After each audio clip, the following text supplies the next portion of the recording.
Hi friends, எல்லோரும் எப்படி இருக்கீங்க? பொங்கல்லாம் எப்படி போச்சு? சிறப்பாக போச்சா? எனக்கெல்லாம் சூப்பராக போச்சு.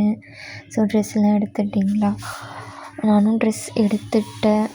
பொங்கலுக்கு எடுக்கல, பட்டு நெக்ஸ்ட் ஒரு 2 டேஸ் கழித்து எடுத்துட்டேன். பொங்கலுக்கு ஒரு ட்ரெஸ்ஸு வியர் பண்ணாமல் இருந்தது. அந்த ட்ரெஸ்ஸை போட்டுட்டு பொங்கலை கொண்டாடியாச்சு சிறப்பாக. ஸோ இன்றைக்கி என்னென்னு பார்த்தீங்கன்னா, எதுக்கு இவ்வளோ அவசரமாக நான் ஒர்க் பண்ணிகிட்ருக்கேன்னு பார்த்தீங்கன்னா, இன்றைக்கி நான் எழுந்தது லேட்டு. பிரேக்ஃபாஸ்ட் கொடுக்கல, லன்ச் கொடுக்கல. என் ஹஸ்பண்ட் ஆஃபீஸ்க்கு கிளம்பிட்டாங்க. ஸோ நான் மட்டும் எழுந்து பிரேக்ஃபாஸ்ட்டுக்கு மட்டும் எக் தோசையும் சன்னா கிரேவி எனக்கு தான் சாப்பிட்டேன். என் ஹஸ்பண்டுக்கு கொடுக்கல, வெளியில் சாப்பிட சொல்லிட்டேன். சரி, லன்ச்சுக்கு மட்டும் ப்ரிப்பேர் பண்ணி எடுத்துகிட்டு போயிட்டு கொடுக்கலாம் அப்படின்னு சொல்லிவிட்டு அவசரமாக நான் எல்லாத்தையும் ப்ரிப்பேர் பண்ணிகிட்ருந்தேன்.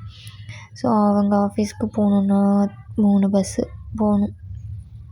பைக்லனா ஒரு 15 மினிட்ஸில் போயிடலாம், ஷார்ட்கட் இருக்குது. பட் பஸ்ஸுனால் ரூட்டில் தான் போகணும். ஸோ 3 பஸ்ஸு கட் பண்ணி போகணும். லன்ச்சுக்கு பார்த்திங்கன்னா நான் ரைஸும் கருவாட்டு குழம்பும் ப்ரிப்பேர் பண்ணியிருந்தேன். ஸோ என்ன பண்ணுறது, போய் தானே ஆகணும். நான் பண்ண மிஸ்டேக்கு, அலாரம் வச்சேங்க. பட் அலாரம் அடிச்சுதா இல்லை நான் ஆஃப் பண்ணிவிட்டு தூங்கிட்டேனான்னு தெரியல. இந்த அலாரம் எதுக்கு வைக்கிறேன்னு எனக்கே தெரியல. டெய்லியும் இப்படி தான் நடக்குது. நான் ஒரு டைமுக்கு வைப்பேன், ஆஃப் பண்ணிவிட்டு. நான் அதை ரெகுலராக அப்படியே கண்டினியூவாக வச்சுருவேன். இப்போ நான் 6 o'clock எழுந்திரிக்கணும்னா 5:30, 5:45, 6, 6:30, 7 இந்த மாதிரி அப்படியே கண்டினியூவாக வச்சுருப்பேன். இந்த டைமில் எப்பயாவது எழுந்திரிப்பேன். அதுவும் அலாரம் அடிக்கும் போது இல்லை, அலாரம் அடித்து கொஞ்சம் நேரம் ஆஃப் பண்ணி நான் தூங்கிட்டு அதுக்கப்புறம் தான் எழுந்திரிப்பேன். ஸோ அந்த மாதிரி தான் இன்றைக்கும் லேட் ஆகிடுச்சு.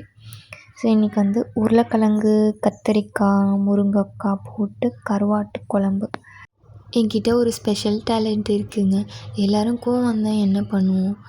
கத்துவோம், சண்டை போடுவோம், பாத்திரத்தை உடைப்போம். இப்படி தான் நடக்கும். நானுமே இது எல்லாமே பண்ணுவேன். அது கூட இன்னொரு டேலண்ட்டு இருக்குதுங்க. எனக்கு கோவம் வந்துச்சுன்னா உடனே நான் ஏதாவது ஒரு ஒர்க்கை ஸ்டார்ட் பண்ணிட்டேன்னா அந்த ஒர்க்கு அது நாள் வரைக்கும் நான் என்னால் ஒரு தள்ளி போட்டுட்ருப்பேன். இல்லை ஹெவி ஒர்க்குன்னு சொல்லிட்டு டிலே பண்ணிகிட்ருப்பேன். ஆனால் அந்த கோவத்தை அன்றைக்கி போயிட்டு அதில் நான் செய்ய ஸ்டார்ட் பண்ணேன்னா அதை கம்ப்ளீட் பண்ணாமல் நான் வெளியிலே வரமாட்டேன். ஸோ அது இவ்வளோ ஹெவியாக ஒர்க் பண்ண டயர்டுமே ஆக மாட்டேன். அன்றைக்கி மட்டும் என்னால் பண்ண முடியாது அப்படின்னு சொல்லிட்டு ஒரு ஒர்க்குமே இருக்காது. அந்த கோவம் அன்றைக்கி மட்டும் அப்படியே சிங்கப்பெண்ணாகவே நான் மாறிடுவேங்க. லன்ச்சுமே ப்ரிப்பேர் பண்ணிட்டேங்க. ரைஸும் குழம்பும் நான் ப்ரிப்பேர் பண்ணிட்டேன்.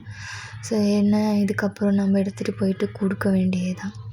சொன்ன மாதிரி 3 பஸ்ஸு சேஞ்ச் பண்ண 1 hour ஆகும். நான் கரெக்டாக அவங்க 2 o'clock லன்ச்சு சாப்பிட போவாங்க. ஸோ நான் ஒரு 12 o'clock கிளம்புனேன். 1:49 அது போல் ரீச் ஆகிட்டேன். ஸோ பஸ்ஸில் தான் போனேன். ஸோ பஸ் டிக்கெட்டை க்ளைம் பண்ணி வாங்கிக்கலான்னு பார்த்தா என் நேரம் ஃப்ரீ பஸ்லேயே நான் போயிட்டு ஸோ க்ளைமும் பண்ண முடியாது. எனக்கு இப்போ 3 பஸ்ஸுமே எனக்கு ஃப்ரீ பஸ்ஸே கிடச்சிச்சு. இவ்வளோ கஷ்டப்பட்டு போகிறேன்லாங்க. இவ்வளோ கஷ்டப்பட்டு போனதுக்கு அவர் என்ன சொல்லியிருப்பாருன்னு நீங்கள் நினைக்கிறீங்க? என்ன தெரியுமா சொன்னாங்க? எதுக்கு இவ்வளோ வெயிலில் எதுக்கு ரொம்ப அசிங்கமாக போச்சு குமார்.